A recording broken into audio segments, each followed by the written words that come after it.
कृष्णा।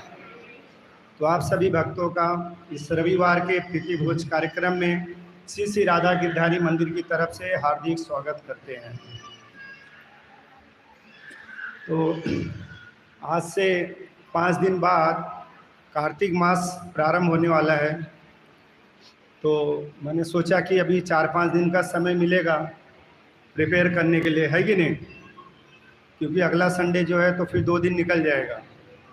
तो मैं यह विचार किया कि ये अधिक मास कार्तिक मास का जो महिमा है उसके बारे में थोड़ा हम लोग श्रवण करेंगे। तो भगवान इतने दयालु हैं, इतने कृपालु हैं कि हम सभी जीवों के ऊपर कृपा करते हैं। क्या कृपा करते हैं? इसी प्रकार जैसे एकादशी व्रत दे दिए, भगवान स्वयं आते हैं, जन्माष्टमी का त्यौहार होता है, रथ यात्रा का त्यौहार होता है, अनेक प्रकार के उत्सव भगवान देते हैं हम सभी को। किस लिए? कि सभी जीव भगवान से आकर्षित हो जाएं और उनकी शरण में जाकर उन्हें प्राप्त करें। तो प्रश्न उठता है कि भगवान ऐसा क्यों करते हैं, क्यों हमें जाना चाहिए भगवान की शरण में? तो देखिए, भगवत गीता के 15वें अध्याय के 7वें नंबर श्लोक में भगवान कहते हैं, ममैवांसो जीवलोके जीवभूत सनातन मनसष्टानि इंद्रियाणि प्रकृतिस्थानि कर्षति। ममैवांसो जीवलोके, इस संसार में प्रत्येक जीव जो है भगवान कहते हैं वो मेरा बच्चा है, मेरा अंश है, मेरा बाबू है, मेरा लाल है। इस संसार में भी लोग बोलते हैं ना, माता पिता अपने बच्चों को क्या बोलते हैं? मेरा बाबू है, मेरा बच्चा है, मेरा लाल है। तो भगवान भी क्या कह रहे हैं? ममैवांस जीवलोके, जितने भी संसार में प्रत्येक जीव जो है वो भगवान की क्या है?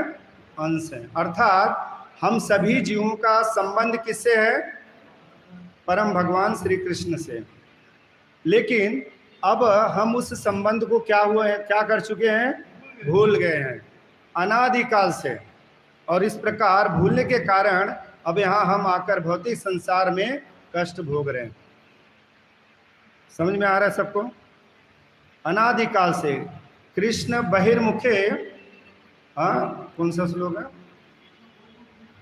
अनादि मतलब जीव भगवान से अनादिकाल से विमुख हो गया है और माया उसे क्या दे रही है? पकड़ लिया है। कृष्ण बहिर्मुख भोग वांछा करी, निकटस्थ माया तारा झपटिया धरे। जब जीव भगवान से भूल जाता है अपने संबंध को, तो माया उसको पकड़ लेती है और इसीलिए हम इस संसार में कष्ट को भोग रहे हैं, दुखों को भोग रहे हैं।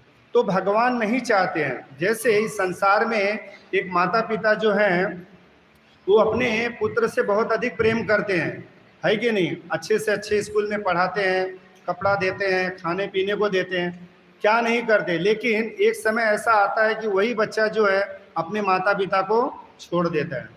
तो उसी प्रकार भगवान के हम अंश है, भगवान के हम पुत्र हैं, लेकिन एक स्वतंत्रता के कारण, सूक्ष्म स्वतंत्रता के कारण हम क्या किए हैं?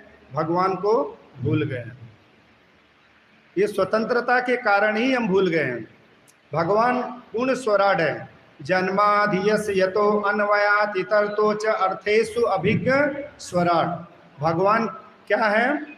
स्वराट है। स्वराट मतलब स्वतंत्र है। अभी उसी भगवान का हम क्या है? अंश है। तो स्वतंत्रता भगवान का एक गुण है, तो गुण रूप में हम भी क्या है? स्वतंत्र हो गए कि नहीं? जैसे एक सोने का बिस्किट है, उसका एक कण भी हम क्या बोलेंगे? सोना ही बोलेंगे। और एक बड़ा बिस्किट जैसा अगर सोना, उसको भी क्या बोलेंगे? तो मात्रा में अंतर है लेकिन गुण में क्या है? समान है। समझ में आ रहा है बात सबको? तो उसी तरह भगवान क्या है? पूर्ण स्वराट है, स्वतंत्र है। अब उनका अंश होने के कारण हमारे अंदर भी सूक्ष्म मात्रा में क्या है? स्वतंत्रता है। और उसी स्वतंत्रता का दुरुपयोग कर कर हम भगवान को भूल गए। समझ में आ रहा है सबको?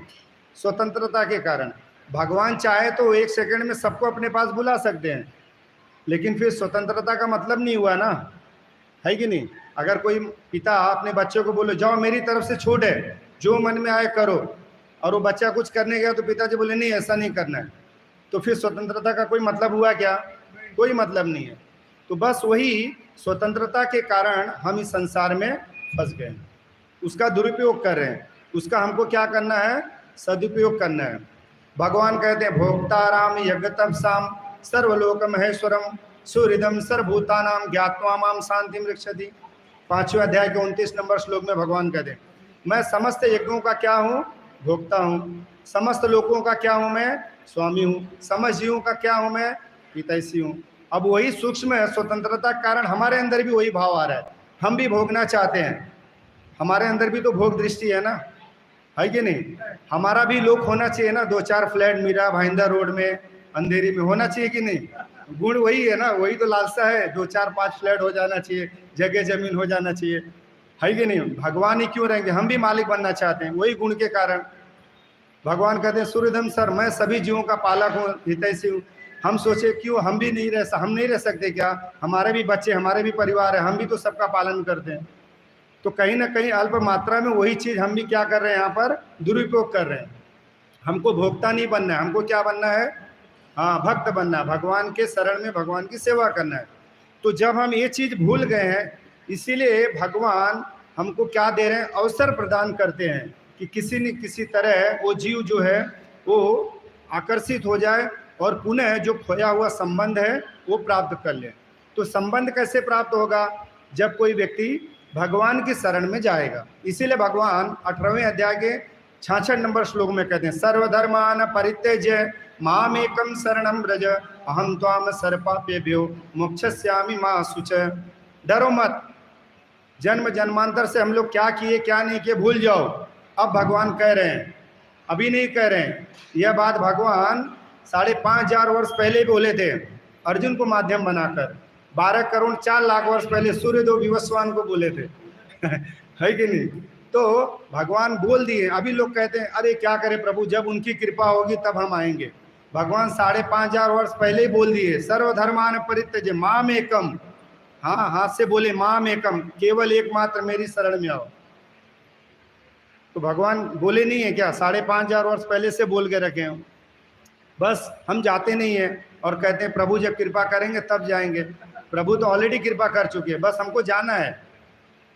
लेकिन बड़े दुख की बात है, भगवान एक श्लोक में कहते हैं 7वें अध्याय के, कहते हैं कि मनुष्याणाम, तीसरा या 14 श्लोक है, तीसरा श्लोक 7वें अध्याय का, मनुष्याणाम सहस्रेषु कश्चित् सिद्धे तथापि सिद्धानाम कश्चित् माम वेत्ति तद्वत्। अब देखिए भगवान कह दिए ना सभी लोग मेरे शरण में आओ, लेकिन कौन आ रहा है? मनुष्यों में ही सिर्फ आ रहे हैं। ऐसे 84 लाख प्रकार की योनियां बताई गई जिसमें जीव रहता है।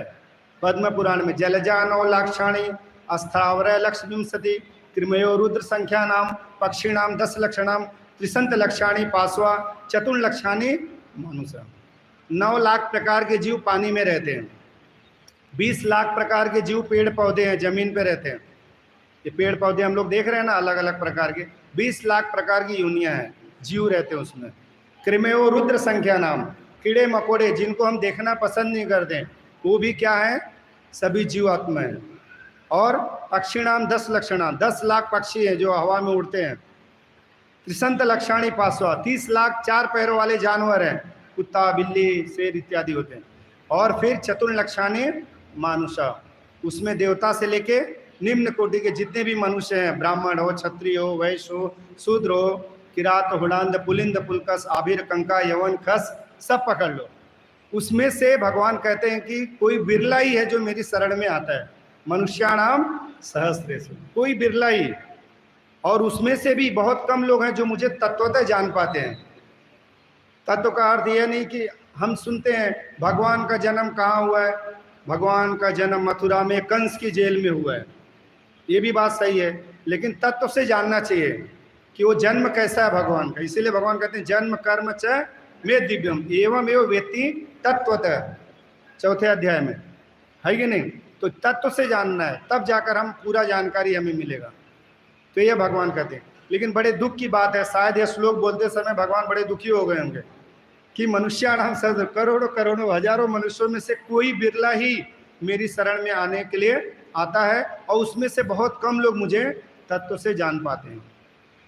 तो इसीलिए भगवान कुछ लोगों का प्रयास देखते हैं कि आ रहे हैं मेरे पास, और कुछ लोगों का प्रयास नहीं देखते हैं, तब भी भगवान क्या करते हैं, ऐसी कृपा देते हैं और कहते हैं कि चलो अगर आप सीधे तरीके से नहीं आ रहे हो तो मैं आपको कुछ ऑफर दे रहा हूँ, डिस्काउंट दे रहा हूँ, है कि नहीं, उसको अपना लो और फिर मेरे पास आ जाओ। जैसे आजकल हम देखते हैं कि दीपावली का सीजन आने वाला है, दुकानदार देखता है कि साल भर जो है सामान कम बिकता है, कपड़े वगैरह, लेकिन दीपावली के समय बहुत ज़्यादा लोग जाते हैं। क्यों? सबको मालूम है कि by one get one free, है कि नहीं। उसमें भी आजकल उन लोग चालाक हो गए हैं, जानबूझ के 2000 कर देते हैं।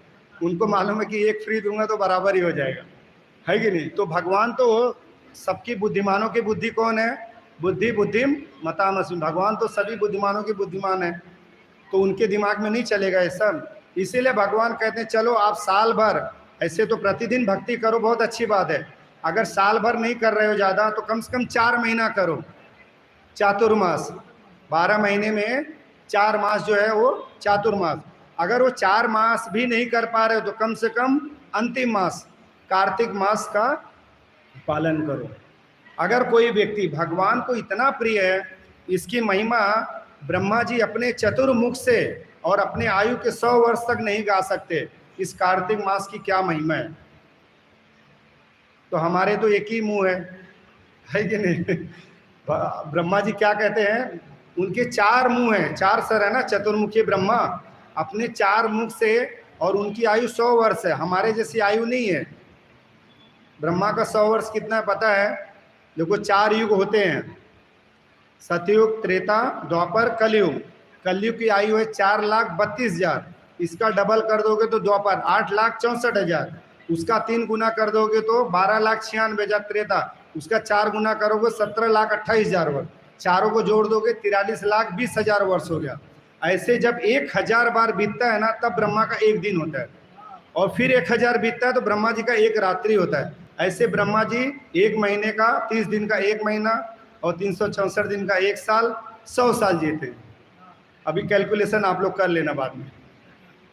तो इतनी महिमा है, इतनी महिमा है कार्तिक मास का। तो थोड़ा बहुत समय के अनुसार कुछ कुछ पॉइंट को हम लोग समझने का प्रयास करेंगे कि ये कार्तिक मास इतना महत्वपूर्ण क्यों है। तो ऐसे पुराणों में, पद्म पुराण में, स्कंद पुराण में, हरि भक्ति विलास में और मथुरा महात्म्य में अनेक आचार्यों के द्वारा बताया गया है महिमा। तो कुछ महिमाओं को हम सुनेंगे। ये कार्तिक मास क्यों महत्वपूर्ण है? क्योंकि सबसे पहले हमें यह जानना चाहिए कि वैदिक गणना के अनुसार एक साल में 12 महीने होते हैं, है ना। हर एक महीने का नक्षत्र के हिसाब से उसका महीना होता है। जैसे विशाखा नक्षत्र है तो कौन सा महीना पड़ गया? वैशाख। उसी तरह कृतिका नक्षत्र जब आता है तो कार्तिक मास हो जाता है।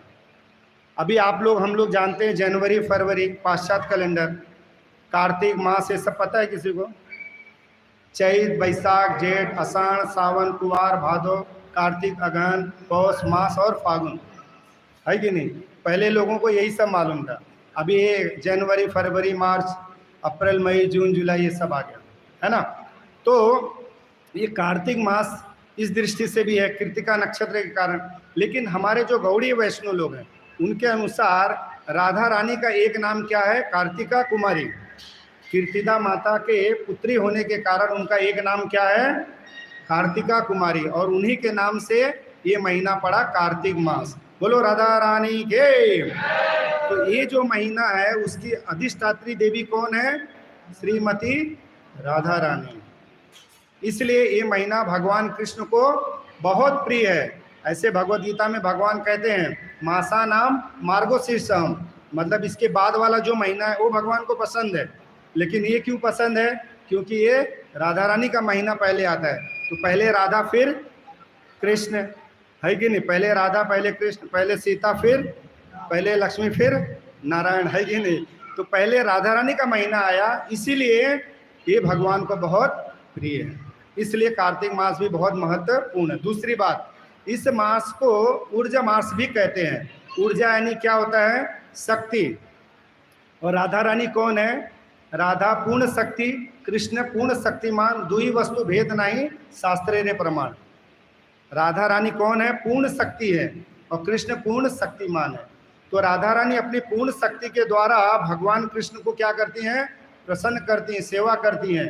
तो जो भी कोई व्यक्ति इस कार्तिक मास में थोड़ा भी प्रयास करेगा भगवान को प्रसन्न करने के लिए, तो कौन प्रसन्न हो जाएगा? राधा रानी प्रसन्न हो जाएंगी, क्योंकि ये महीना किसका है? राधा रानी का। और जब राधा रानी प्रसन्न हो जाएंगी तो फिर कौन प्रसन्न हो जाएगा? गिरधारी जी प्रसन्न हो जाएंगे। कृष्ण तब पुण्य होवे भाई जब राधा रानी खुशी होवे। प्रभुपाद जी ने गाया था कि राधा रानी की कृपा जब हो जाएगी तो कृष्ण की कृपा ऑटोमेटिक हो जाएगी। तो इसलिए ये कार्तिक मास भी क्या है? बहुत ही महत्वपूर्ण है। उसके बाद कहते हैं कि ये जो महीना है, इस महीने में बहुत सारे उत्सव हैं। ऐसा नहीं कि आध्यात्मिक दृष्टि से, भौतिक दृष्टि से भी बहुत आनंद है। सबसे बड़ा आनंद तो क्या है? दीपावली में बोनस मिलता है सबको, 1-2 पगार ज़्यादा मिलता है तो खुशी की बात हो जाती है। और उसके साथ साथ छुट्टी भी मिलती है 15-20 दिन का है कि नहीं? धनतेरस है, बहुत माताओं को गहना वगैरह मिल जाता है, खुशी की बात है कि नहीं? सभी लोग चैन अंगूठी बनाते हैं, तो उस दृष्टि से भी बड़ा उत्सव है। बाकी बहुत सारा फेस्टिवल है। आध्यात्मिक दृष्टि से इस महीने में बहुत सारे फेस्टिवल आते हैं। दामोदर लीला हुआ है इसी कार्तिक मास में, इसलिए इस महीने का एक नाम क्या है? दामोदर मास। दाम यानी क्या होता है? रस्सी, उदर यानी पेट, जिसके पेट में रस्सी बांधा गया हो। किसने बांधा था रस्सी? यशोदा माता ने। किसको बांधा था? कृष्ण को।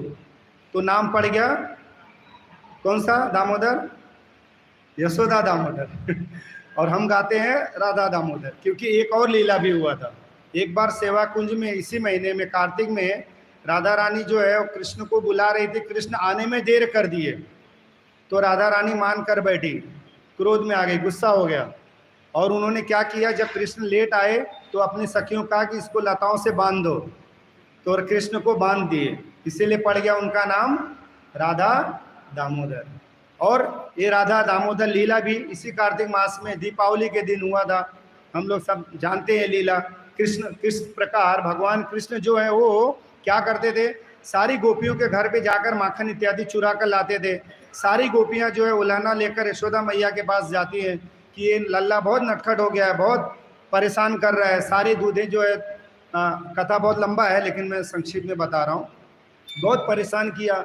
यशोदा माता को लगता है कि हो सकता है कि मेरे लल्ला को अच्छा मक्खन नहीं मिल रहा होगा, है कि नहीं, इसीलिए दूसरे के घरों में जा रहा है। तो उन्होंने कहा ठीक है, एक दिन मैं खुद अपने हाथ से मक्खन बनाऊंगी। तो एक दिन दीपावली के दिन माता यशोदा जो है वो क्या कर रही थी, दही मंथन इत्यादि करके और दूध रख दी थी भगवान के लिए मक्खन ताज़ा बनाने के लिए। उसी समय भगवान कृष्ण उठ जाते हैं सोकर और उनको भूख लगती है, तो माता यशोदा उनको लाकर अपने स्तन का पान कराती है, दूध पीते रहते हैं। अचानक माता ने देखा कि चूल्हे पे रखा हुआ दूध क्या है, गिर रहा है, तो तुरंत कृष्ण को रख कर भागती है वो दूध बचाने के लिए, क्योंकि वो बड़ा कीमती दूध रहता है। 9 लाख गायें थी, उसमें से प्रमुख गायों में से भी प्रमुख दूध रहता था और वो भी कृष्ण के लिए था। लेकिन इस बात से कृष्ण को गुस्सा आ गया।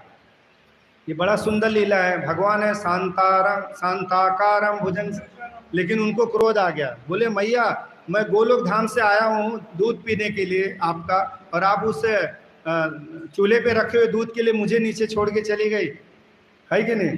तो उन्होंने क्या किया, गुस्से में आकर सारी दो मटकी थी घर में सब तोड़ फोड़ दिया। और जब मैया ने देखा अरे इतना मेहनत से मक्खन इत्यादि सब दही रखा हुआ था इसने तोड़ दिया, अब मुझे मालूम पड़ गया कि सही में बहुत नटखट है, बदमाश है, यानी गोपियां जो कहती थी आकर वो सही कहती थी। तो उन्होंने क्या किया, तुरंत गुस्से में एक छड़ी ली और कृष्ण को दौड़ने के लिए भागी, और कृष्ण को क्या करती है, वो पकड़ लेती है। आपको हमको लगता होगा कि बड़ा आसान है कृष्ण को पकड़ लेना। प्रभुपाद जी कहते हैं कि हवाई जहाज का जो स्पीड है कितना मालूम है, 2000 किलोमीटर प्रति घंटा, और उससे भी तेज गति है पुष्पक विमान का जो मन की गति से जाती है, और उससे भी फास्ट गति किसकी है, गरुण की है, और गरुण से भी फास्ट गति किसकी है, भगवान कृष्ण की है। ऐसे कृष्ण को यशोदा मैया ने क्या किया, पकड़ लिया, और पकड़ ही नहीं लिया, बांध भी लिया उनको।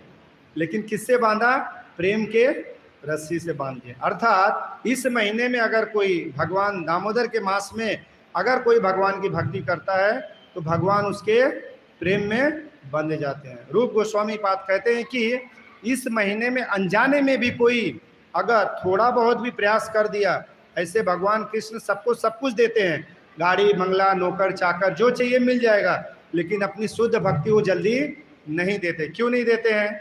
क्योंकि शुद्ध भक्ति देने का मतलब भगवान उसके बस में हो जाते हैं, इसीलिए भगवान शुद्ध भक्ति नहीं देते। लेकिन अगर कोई इस महीने में भी मजाक मजाक में भी भगवान का कोई सेवा भक्ति करता है तो भगवान उसको क्या दे देते हैं? शुद्ध भक्ति प्रदान करते हैं। ये महिमा है कार्तिक का। और इस कार्तिक मास में बहुत सुंदर लीलाएं हुआ था। राधा कुंड श्याम कुंड का प्राकट्य हुआ था, जिसमें बताया जाता है कि अगर कोई एक बार स्नान कर लेता है तो उसे कृष्ण प्रेम प्राप्त हो जाता है। राधा कुंड आप लोग जानते हैं, अरिष्टासुर नाम का एक असुर आया था बैल के रूप में, भगवान ने उसका वध कर दिया। तो गोपियां विशेष करके राधा रानी ने कहा, आपने तो गायों के परिवार का वध किया है, आपको पाप लग रहा है, जाओ हम आपसे बात नहीं करेंगे। कृष्ण ने बोला, भाई क्यों, हमने क्या किया? ये तो असुर था, असुर को मारना कोई पाप नहीं है। तो कहा नहीं नहीं, ये कुछ भी हो, लेकिन ये तो गायों के परिवार का था, आपने पाप किया है। तो बोले ठीक है, क्या करना पड़ेगा? तो बोले जाओ सारे पवित्र नदियों में स्नान करके आओ। अब भगवान कहाँ कहाँ जाएंगे? सारी पवित्र नदियों को, गंगा यमुना गोदावरी नर्मदा सिंधु, जितनी भी पवित्र नदियाँ थी सबको आह्वान किए, सब लोग आ गए। प्रभु क्या आज्ञा है? बोले आप इधर ही प्रकट हो जाओ। तो उससे क्या बन गया? श्याम कुंड बन गया और उसमें भगवान स्नान किए। फिर उसी से क्या बन गया? आगे राधा रानी ने भी वही सब जो तीर्थ जो भी थे सब उनको बुलाकर वहाँ पर राधा कुंड का प्राकट्य कराया। तो भगवान कृष्ण इतना प्रसन्न हो गए कि उन्होंने कहा कि जो व्यक्ति इस राधा कुंड में स्नान करेगा उसको कृष्ण प्रेम प्राप्त हो जाएगा। क्यों? क्योंकि वो राधा रानी का कुंड था। तो इस प्रकार इसी महीने में, कार्तिक महीने, बहुत सारा रासलीला हुआ। भगवान से जब गोपियों से भगवान बिछड़ के चले गए तो उनके विरह में गोपी गीत इसी महीने में कार्तिक में गाते हैं। देखो वृंदावन में जाएंगे तो मंदिरों में गोपी गीत गाया जाता है, भ्रमर गीत गाते हैं। तो ये सारी जो दिव्य लीलाएं हुई हैं ये सब ज़्यादा से ज़्यादा इसी महीने में हुआ, कार्तिक महीने में। और गोवर्धन लीला भी हुआ है, सबको पता है गोवर्धन पूजा भी आएगा। भगवान ने इंद्र का अहंकार तोड़ने के लिए क्या किया था? गोवर्धन लीला, है कि नहीं? उन्होंने कहा, इंद्र तुमको इतना घमंड हो गया, पूरे ब्रज को डुबा रहे हो, ब्रज को बचाना मेरे बाएं हाथ का खेल है। इसलिए भगवान ने क्या किया? बाएं हाथ से गोवर्धन को धारण कर लिया, 7 दिन 7 रात तक कनिष्ठ उंगली पर धारण करके रखा। तो ये मधुर मधुर लीलाएं जो हैं इसी महीने में हुआ था। गोपाष्टमी भी आता है, हाँ, बछड़े चरा चरा के भगवान बोले पिताजी अब मुझे गाय दो चराने के लिए, तो इसी महीने में वो बहुलाष्टमी आता है। तो अनेक प्रकार की जो दिव्य लीलाएं, भगवान की माधुर्य लीलाएं सब इसी महीने में हुआ। इसीलिए ये कार्तिक महीना भी क्या है? बहुत ही महत्वपूर्ण है। समझ में आ रहा है कितने पॉइंट हो गए? और क्यों महत्वपूर्ण है? कहते हैं कि जैसे हम देखते हैं, जैसे कि मैं बता रहा था कि दीपावली में दुकानदार क्या कर रहा है? सेल लगा देता है, एक खरीदोगे तो एक फ्री मिलेगा, बाय 1 गेट 1 फ्री या 2 फ्री। तो उसी तरह भगवान ने क्या किया? Buy 1 get 1000 free. कितना? अगर आप 1 माला करोगे तो 1000 माला का फल मिलेगा, 16 माला करोगे तो 16,000 फल मिलेगा। और इतना ही नहीं, अगर ये आप किसी धाम में जाकर करोगे तो 1 लाख गुना ज़्यादा फल मिलेगा। इसीलिए ये कार्तिक महीना बहुत ही महत्वपूर्ण है। अब आप सोचेंगे ठीक है हम 1 ही माला करेंगे, 1000 माला तो हो जाएगा, 16 माला से बच जाएंगे। ऐसा नहीं करना है। कहने का मतलब इसका हमको लाभ उठाना है। तो देखिए कितना सुंदर महीना है कि नहीं? ऐसा बताया जाता है कि सतयुग में 4 युग होता है, उसमें सतयुग जो है उसको महान बताया गया है। गंगा नदियों में गंगा को महान बताया गया है, पौधों में तुलसी महारानी को महान बताया गया है। उसी प्रकार 12 महीनों में एक कार्तिक महीने को महान बताया गया है।